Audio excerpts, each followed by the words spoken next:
to Crush on This. We're excited for a new episode today where we're going to be drinking Lambrusco from Emilia Romagna in Italy. I'm Allison from Please the Palate, here with my friends Christine Campbell from Girls Go Grape and Cindy Reining from Grape Experiences.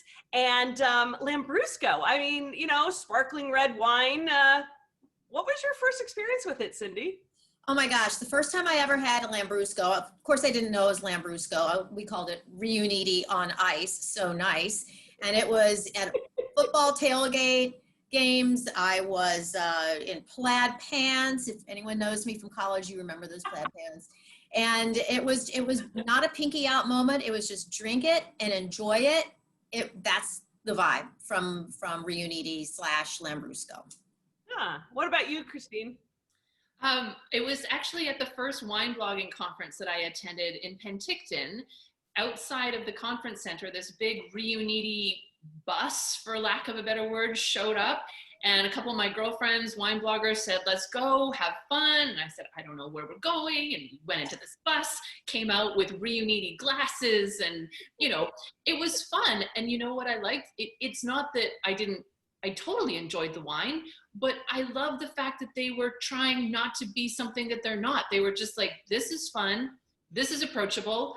Let's have fun together. And hey, my middle name, fun.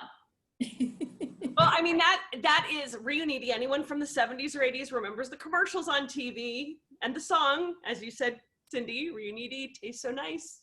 Riuniti on ice. You know, I won't sing for you guys. It would ruin everything. But no, but you know, Riuniti, my memory of it, it's been a long time since I've had it, is that it has a little sweetness to it, which is always appealing and probably why you drink it so much at, you know, pre-game. But Lambrusco is actually a pretty serious grape. As I said, it's from Emilia Romagna, and it comes from the Latin term lambrusque, which means bramble or bush. And it's interesting because it's connected. These are not clones. It's connected. There are, it's a family of 8. These are different grapes, and they all have different names and produce different style wines. And when I was studying for an Italian certification from the Vinitaly Association, I had to memorize all these grapes and remember which were related and which were subsets. And Lambrusco was one of the easiest to remember because I had a very fun study partner who came up with a really good way to remember it. You have Lambrusco Grasparoso, which is the fullest, most structured. So we thought of that as sort of the masculine, the muscly, like in an opera, the big man.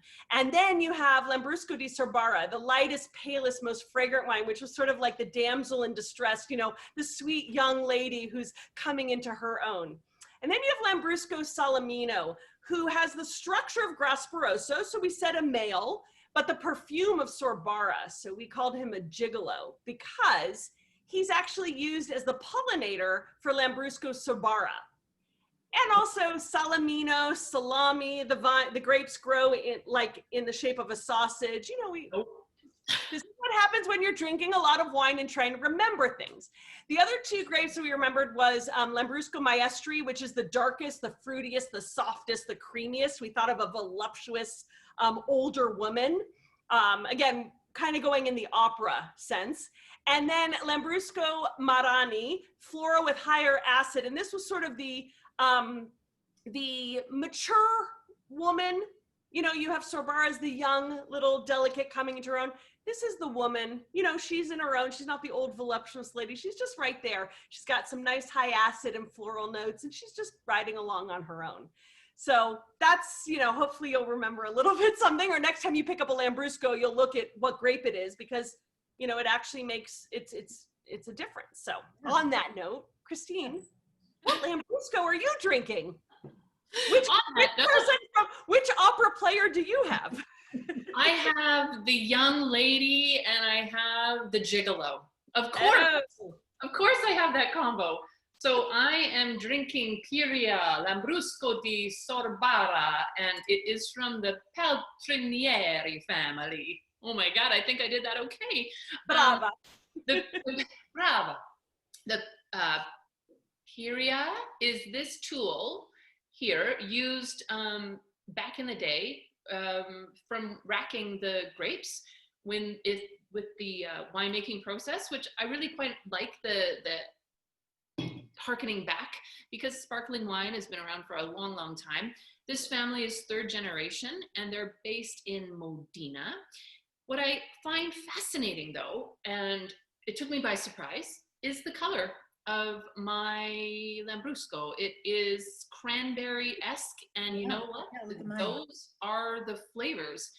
This is a mineral, acid, cranberry, tangy, sparkling red that I'm serious. Like, I am a full-on fan of this. I had never had it before.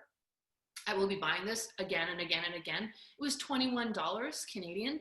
I would pair this with virtually anything because it is so darn delicious. Good idea, whoever came up with the Lambrusco. Yum.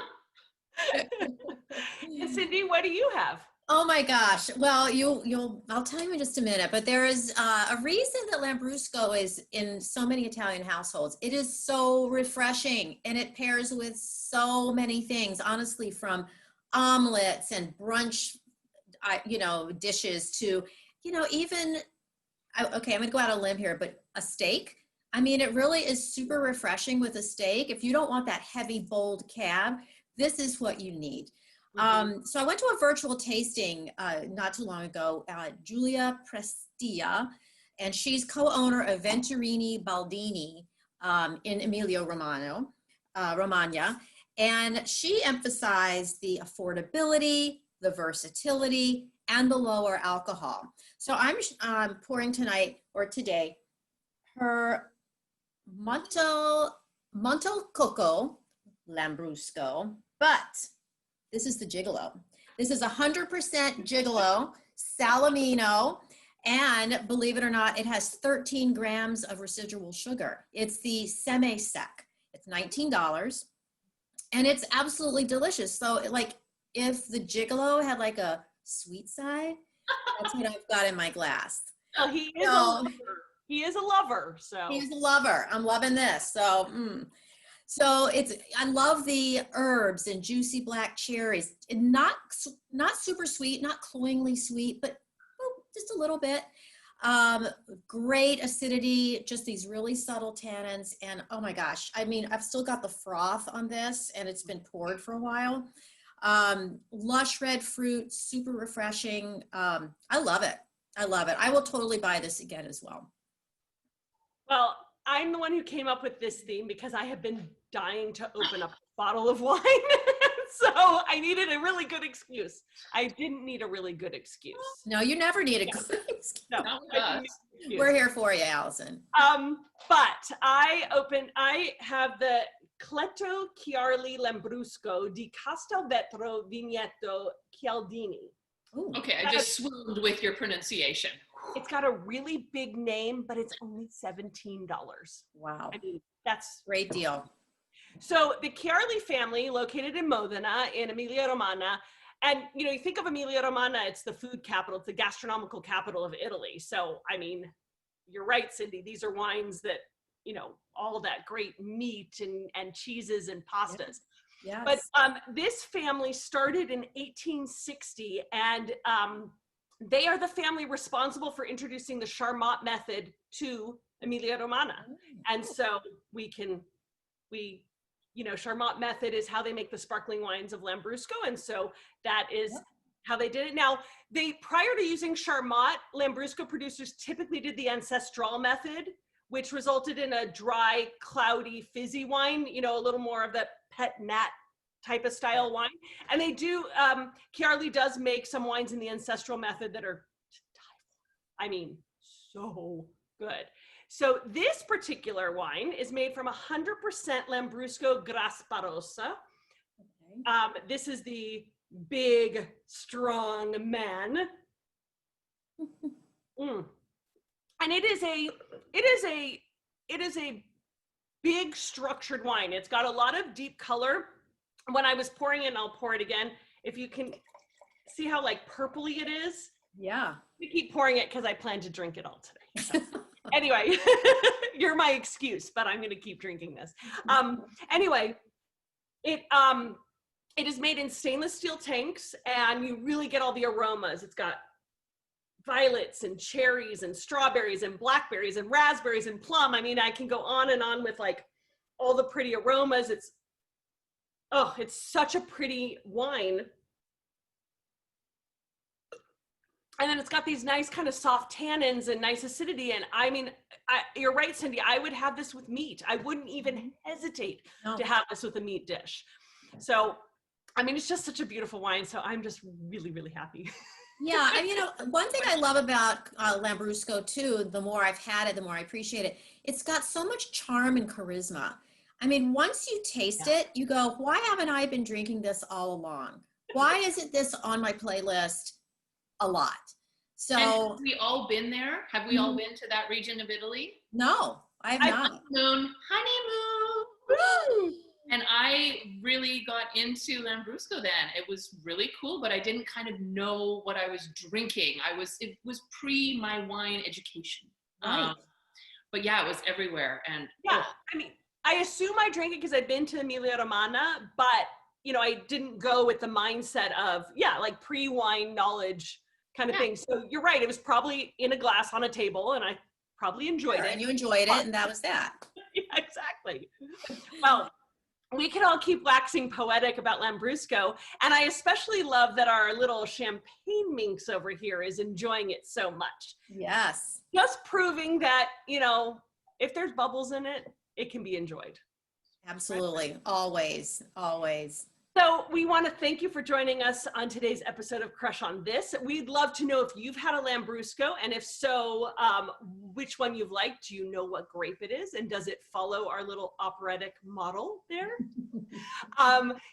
Follow us on all the social media channels, share your comments, share this with your friends, and go out and buy Lambrusco. You won't be disappointed.